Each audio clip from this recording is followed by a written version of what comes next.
Hello, everybody. Welcome to another episode of Dustin and Michelle. We are so happy they're here. We are doing a little bit of technical difficulties here. Sorry for being a little bit late. We're still waiting for Clay as well. But thank you so much for being here. My name's Dustin, and I'm Michelle. Hey, Michelle, my lovely partner and co-host. You're looking lovely as ever tonight. How are you doing? Thank you. Hope you're doing well. And let's see. So we're here to welcome our good friend Clay Rammage tonight. I'm so excited that he's going to be here. We're waiting for him to come into the green room. So hopefully we can get him on really shortly here. Now, oh, go ahead, Michelle. I was going to say, in the meantime, let's talk about what you've been up to, because you've been quite a bit in the last couple of days. Oh, thanks. Yeah. So I have been selling quite a bit of CDs, actually. I had listed quite a bit of my personal collection of my favorite band. They're named Ween, and they've been around for about 30 years making really great music.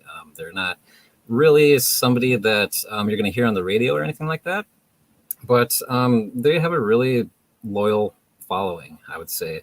And their music is really rare, whether it's cassettes or CDs or anything like that. Anything of theirs is going to sell because of the fan base. And so I went ahead and I listed actually all of my Ween CDs. And this morning I got a notification saying that somebody had bought 14 of them.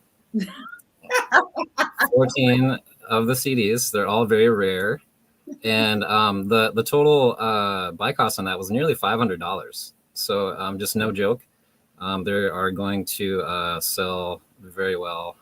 If that band, some media is not going to do so well. So I mean, keep an eye out and do some research. But some of those groups are going to get you a lot of money, which is really cool.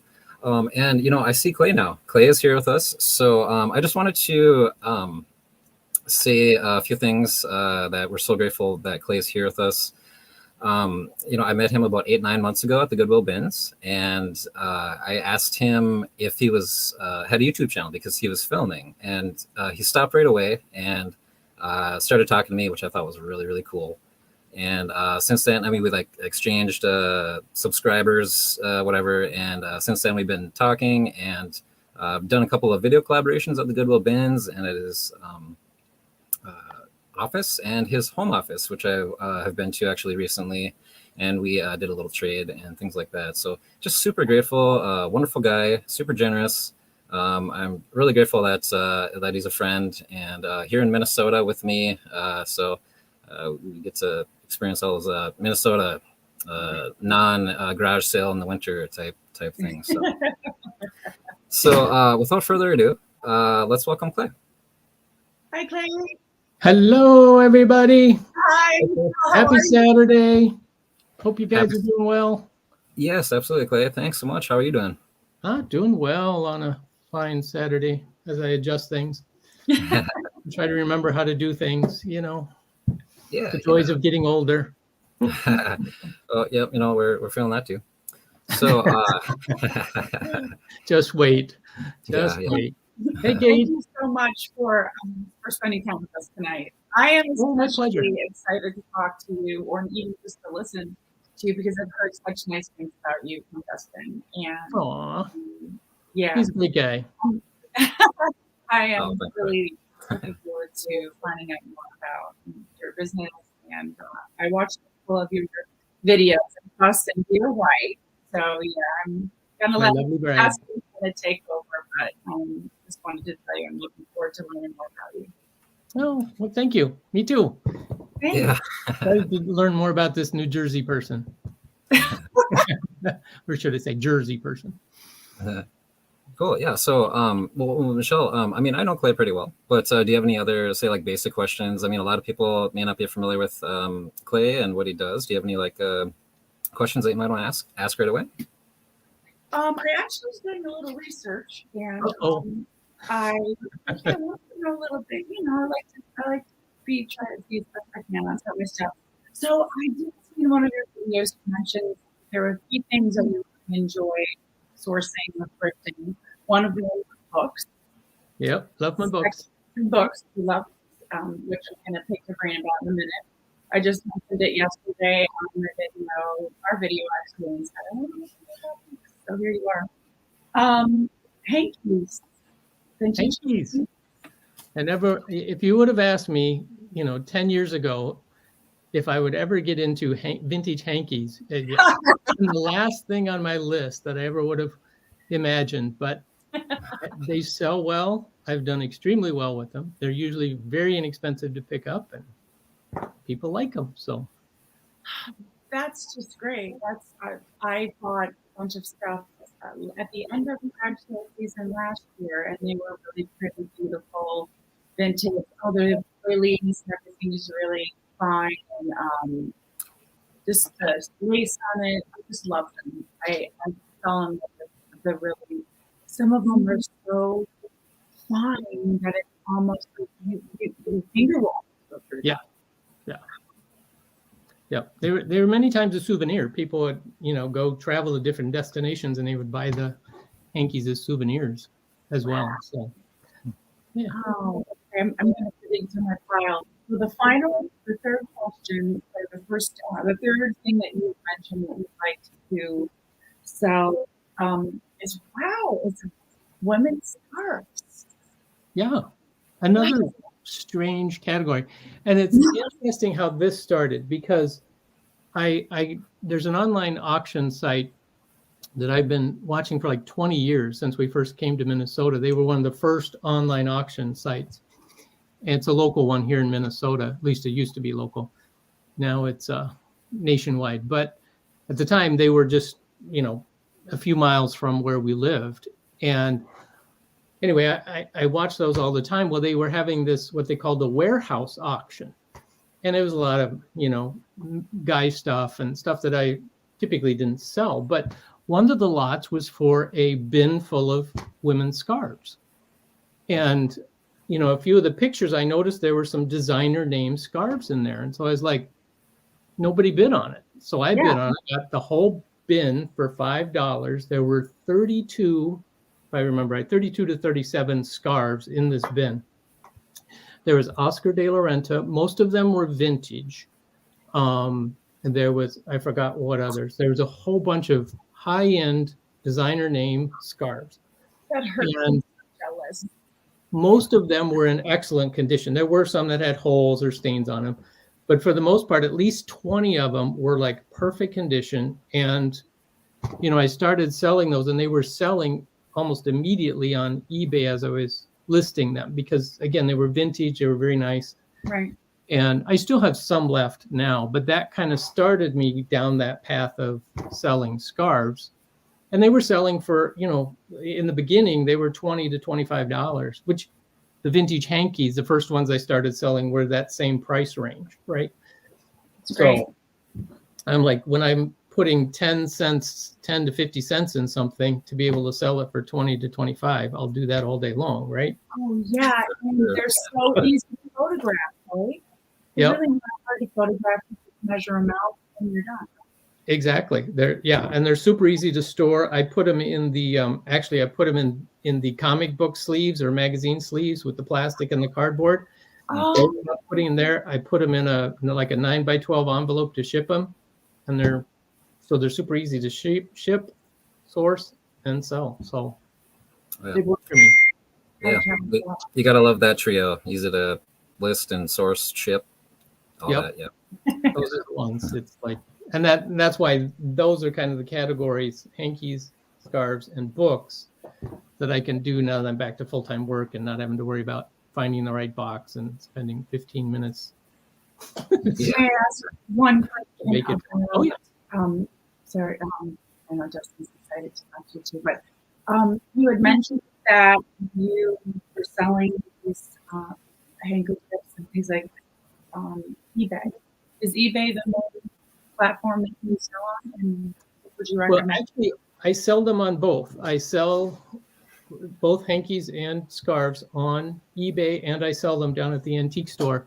And I sell them, I would say, equally as far as quantity-wise. The scarves tend to be more seasonal at the antique store. So I'll go through, especially in spring, you'll hit a certain amount of scarves, and then in the fall. But they sell all year round, but those are kind of my peak periods. The hankies tend to go around holidays. So if you can find the holiday ones like Christmas, I just sold a St. Patrick's Day one. Valentine's Day is huge. So, at a hard goods store, that's where it does better, or a brick and mortar store, whatever you want to call them nowadays. Whereas on eBay, they tend to, I haven't, at least for me, seen a cycle that they go or don't go. So Clay, for those of you, for those that don't know, you have an antique store, antique booth at the Pink Elephant in Hopkins, Minnesota. Yep. And so, and you also do eBay and everything. So how does having a place like that, how some people have a sell at the flea market, or like a different platform is going to sell something a little bit better than another platform. How does having like an antique booth or something like that affect the way you source? I mean, are you able to obviously, be a little more open with what you're buying because you have different places to put them? Yeah, there's advantages to having both. And for me, the advantage was there's certain things I didn't want to ship, right? Like large, like I had a 32-inch Viking swung base that I picked up, and I didn't really want to have to ship that. I feel confident I could pack it in such a way that it wouldn't be a problem, but I didn't really want to do that. So I put it down at the Pink Elephant. And again, we have a lot of people that are looking for those when they come in the store. So I knew it would have a real good potential selling at the antique store without having to ship it. Plus, for me, that saves me having to pay commissions to eBay, and all that kind of stuff. So I actually make a little more money when I put it down at the antique store. Sure. Overall, per item, when you look at it that way. So it's like your own little marketplace kind of thing, right? Yeah. Whatever you put in your store, and it's nice.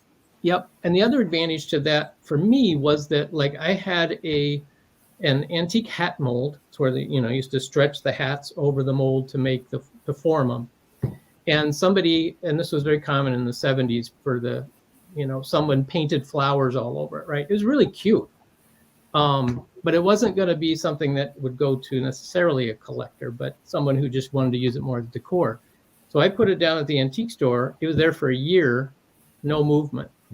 So I decided to put it on eBay. I put it on eBay for more than what I had it at the antique store, and it sold within a week.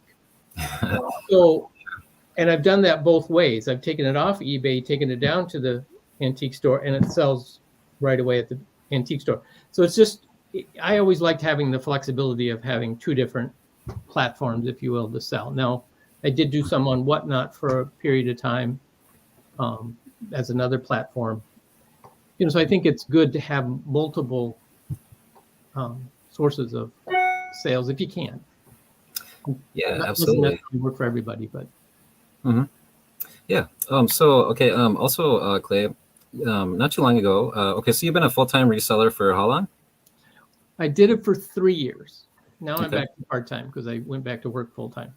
So. Right. Yeah. I remember you saying that your old job gave you an offer that you couldn't refuse. Exactly. So, exactly. Yeah.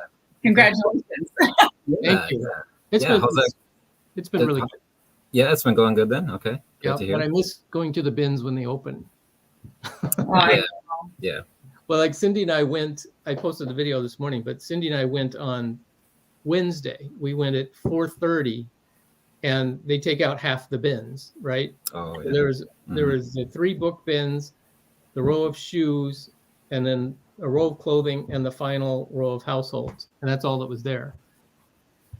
And so for an hour we were there, but the great thing, I found some great books.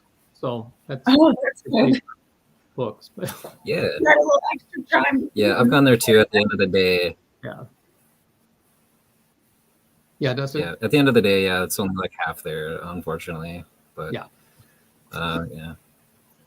but it's again. So I found some, like this book right here. It was a brand new, sealed in plastic. There's 3 listed on eBay. None of them are brand new. and they range from $50 to $70. Oh, so nice. So So you could probably get maybe $100 for that or something then if it's new, you think? I think the $77 one is way out of range. I think I could get between 60 and 70 for this particular one. New and packaged. So what kind of advice would you give a reseller like me who doesn't know very much about books but would like to have a few little basic things that maybe make that life easier? What would you suggest?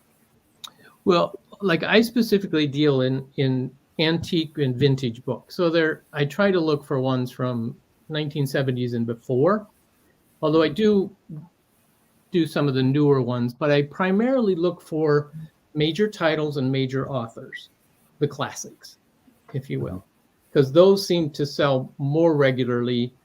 But then there's always those obscure oddball ones like the Happy Golfer, right? I picked it up just because, number one, it's new and sealed. Those are always worth picking up. It's kind of like, new and sealed DVDs and CDs and VHS tapes, right? So that's always an appeal. But then there's certain categories of books that are good to pick up. Like I picked up 2 books on Martin Luther. Religious books are usually very good sellers. And then this one I picked up.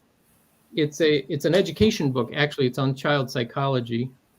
But the main reason I got it was because it had publishers.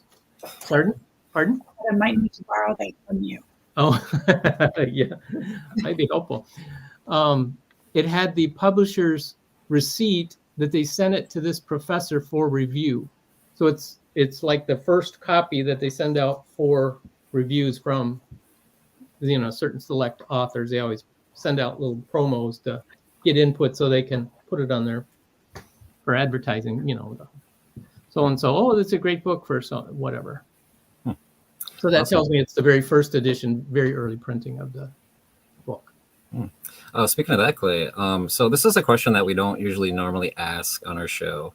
It's just kind of a basic one that whatever. But last time I was there, you showed me something that you found in the Goodwill bins that was just amazing. Probably one of your best finds, you were saying. Would you care to share that with us? I don't remember what it was. I could have sworn it was like right behind you. A book. It was a first edition, really small. Yes. I have it hidden. In case we're ever broken into. Oh, look at this. We're seeing the hidden goods here. All right. So if you break in, you know where to find it. Yeah, the secret passage. So this is, whoops, I keep going the wrong direction. So this is it. It's a very first edition, first printing of The Time Machine by H.G. Wells. And I didn't, when I went there that particular day, the bins were full of antique books. I mean, every one was just overflowing. And so I was all excited. I was just throwing books in my cart, not knowing what I was really getting. And I really didn't realize what I had till I got home and started going through them more in detail. And the issue with this one, oops, I keep going the wrong direction. Yeah, it's beautiful. I love the texture of that paper. Yeah, the little tissue paper in there. But it's got a printing error. Instead of H.G. Wells, it's H.S. Wells. And that's how we know it was the very first printing, because they corrected it once it was realized.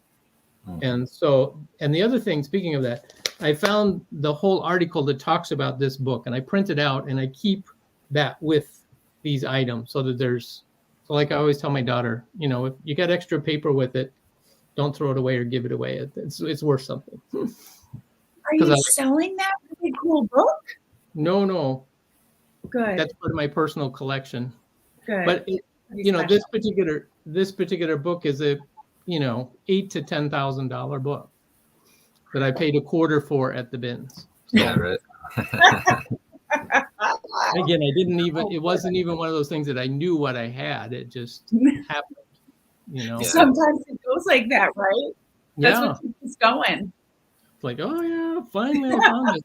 Now it would have been even better if it was actually autographed, but no. Oh, right. No doubt. And also, Yeah. Also, Clay, you are really knowledgeable when it comes to like artwork and stuff. In your business office and home office, you just got this really great artwork, like original pieces too, that you've come across over the years. How did you get into all that? Oh, it was the Goodwill bins. Well, actually, I always loved artwork. And when my first job out of high school, when I went to college, started college, and then I started working at the college bookstore in the art department where we sold all the supplies to the artists, right? As a result of that, I ran into a number of well-known artists that would come in and buy supplies from the store. So I've always kind of had this interest in art, but that's kind of what started it. And then, but what started this latest collection for me was going to the Goodwill bins. Again, right after, was one of my first finds when I started doing it full time, was there's a great big oil painting in the bins, and it was just sitting there and nobody was buying it. I picked it up. I loved it. It was original oil painting. And in those days, they'd sell you framed artwork for $2, right? Hmm. So I picked it up, put it in my cart, brought it home. And I had one of my subscribers who that was her passion, was just doing art research. So I had sent her the information. She sent me back this whole list of information on the artist.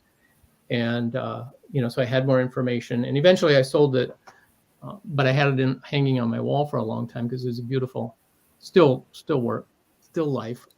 And so I ended up selling it to her, actually, the person who helped me, for $250.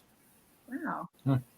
And it was worth more than, I actually had it appraised. It was worth more than that. But I gave her a deal for helping me out over the years. So, but yeah, well, that was a fun one to ship. That's awesome.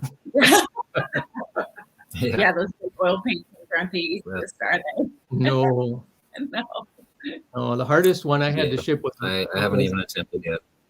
Oh, I had a oval mirror that was carved. It was an Italian mirror in carved wood, and it was like 2 foot by 3 foot in size, but the wood was carved, so it was like 6 inches in depth.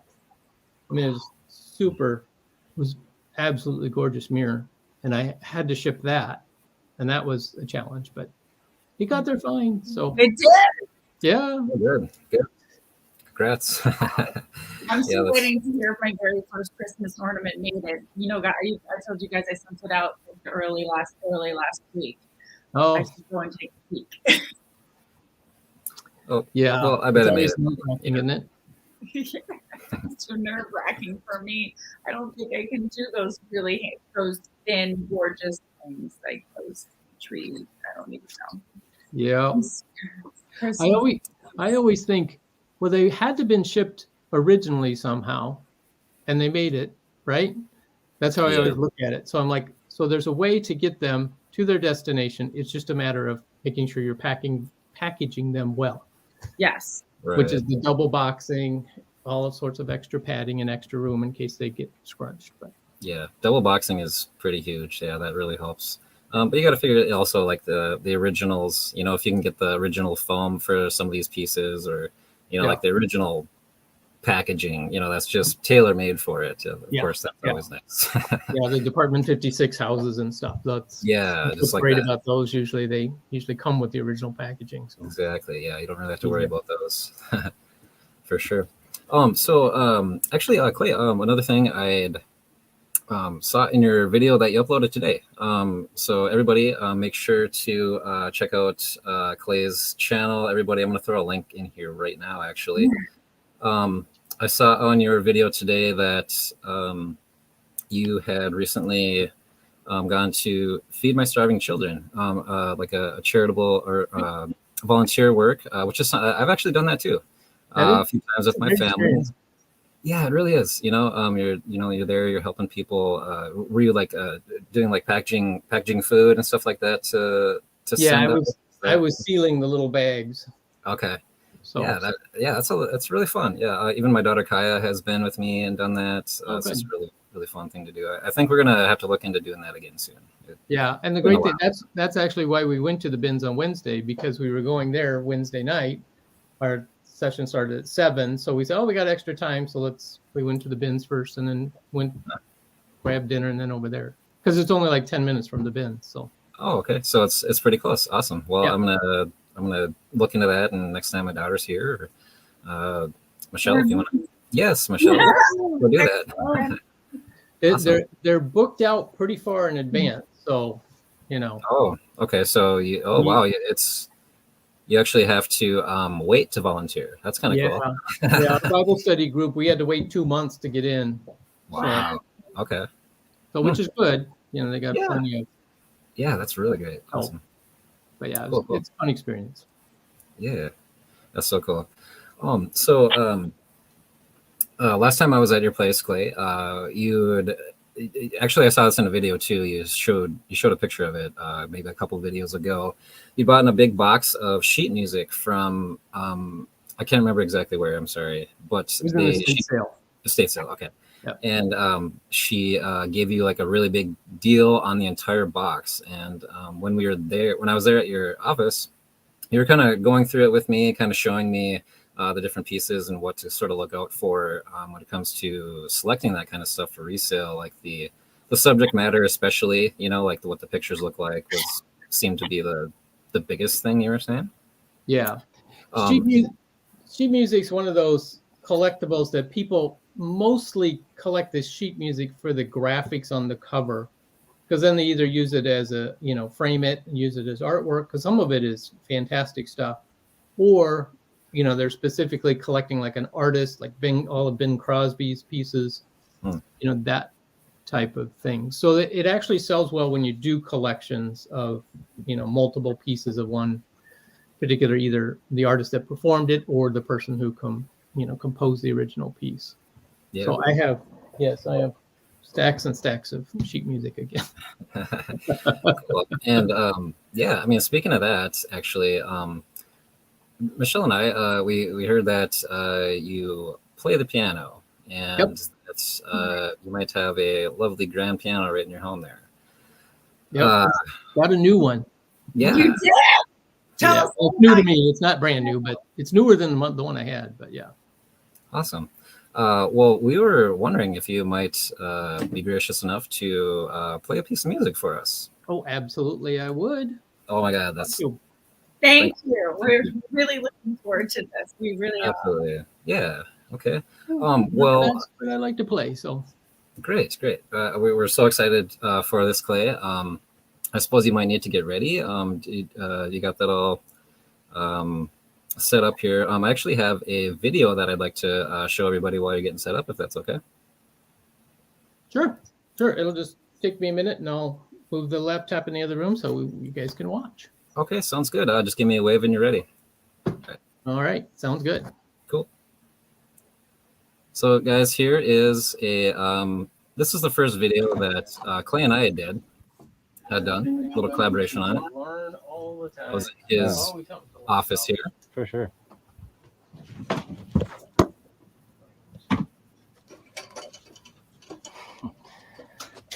I just picked this up at the garage sale last week. Okay. And I had it in there, and I was trying to make room, and so I hung it up, and it fell.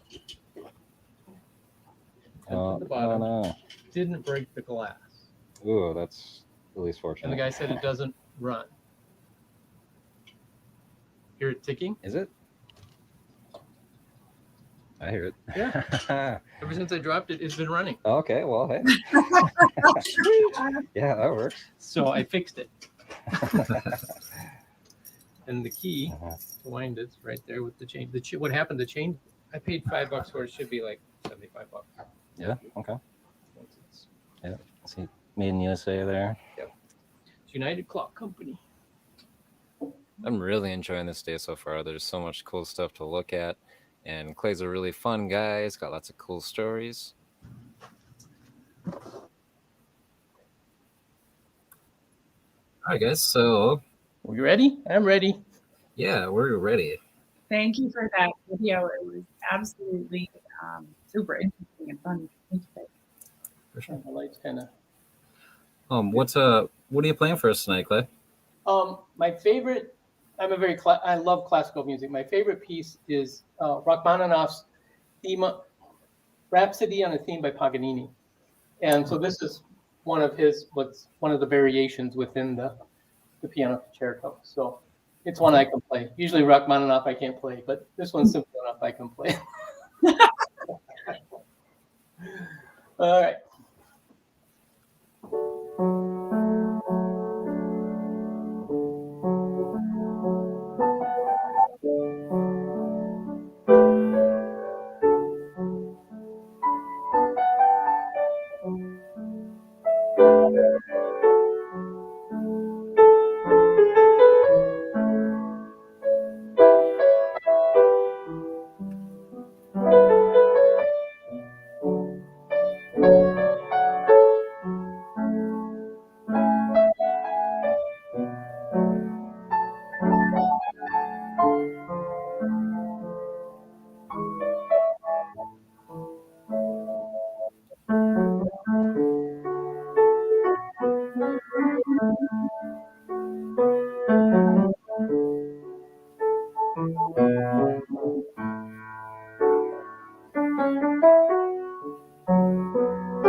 There we go.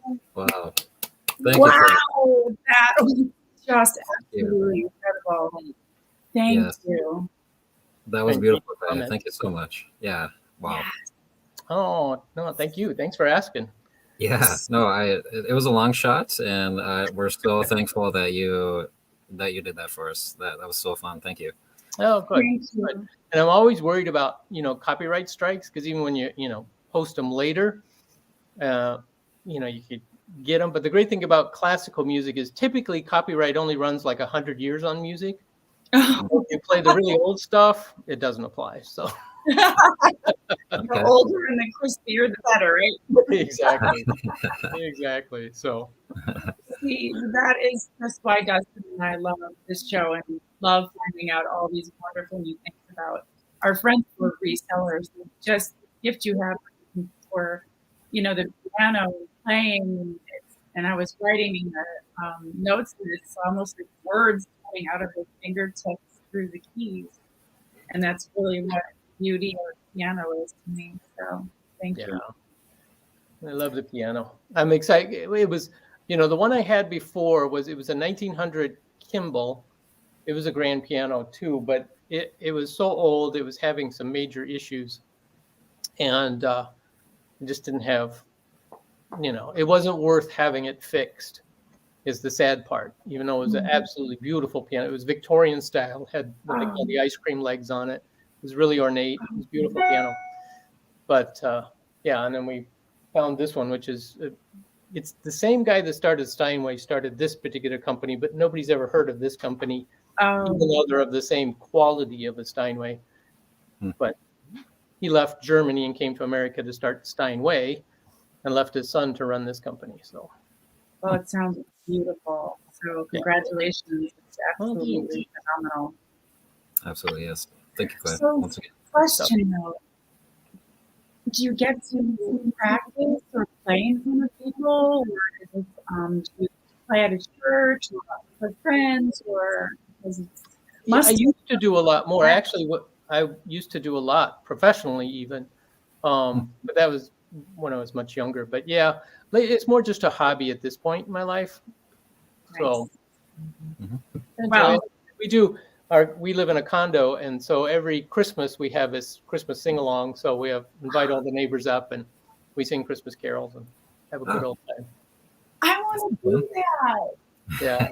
Well, when we got this new piano, I said, no, we're just going to have a regular sing along, invite the neighbors over to welcome the new piano to the neighborhood. So I'm planning that probably sometime in April. And I actually live stream those when we do those. So you do. Yeah. That's okay. Fantastic. Well, yeah, make sure to let us know when that live stream is going to be on there. Definitely. It's always fun. Absolutely. Yeah, Clay, thank you so much once again. I think we're going to about wrap it up here. And we want to thank you so much again, Clay, for once again just taking the time to come on with us and share some stories and share your musical talent and just your knowledge and everything. We just really appreciate your time. Fantastic show. Thank you. Thank you. Well, thank you so much for asking. This was a lot of fun. And I'm looking forward to the Minnesota Resellers get together in April. Oh, okay. Yeah. Yep. Joe and Nicole, I'd flip that, putting that all together. That's really cool. Yep. They're doing some fun things as well. So yeah, Minnesota right now, we got some fun things happening. So. You guys are so busy with Minnesota. We're so dorky over here in the East Coast. I'm supposed to be the partiers or something. I'm from New Jersey now. Oh. Well, we have nothing else to do in the winter around here. So, yeah, that's right. Yeah, Michelle. Yeah, we spent the day, well, me virtually anyway, in her backyard. She's showing me all these like little flowers that are coming up and the moss on the rocks, and it's just like, oh my gosh, yeah, I'm driving through a snowstorm. Yeah, exactly. Little purple flowers, honey. It's like, oh my gosh, are those alive? I'm like, yes, they're on the mossy rock. Yeah. We don't even know if we have ground here. Yeah. It's frozen tundra yet. Yeah. Exactly. Yeah. Well, hopefully, Clay, maybe we could have you back again sometime soon. That'd be great. Awesome. Sounds good. And yeah, so once again, we really appreciate it. And everybody head over to Clay's channel once again. I'm going to leave a link again here. Make sure to subscribe. Also head over to Michelle's channel. The show is on my channel tonight, so everybody's already here, but head over to Michelle's channel as well and make sure to subscribe to her. And yeah, everybody.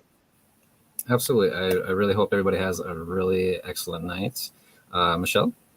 Yeah, I do too. And again, I'm so thankful for you sharing the gift with us, because Dustin and I just love those little things that just inspire us that we might not know about each other, others.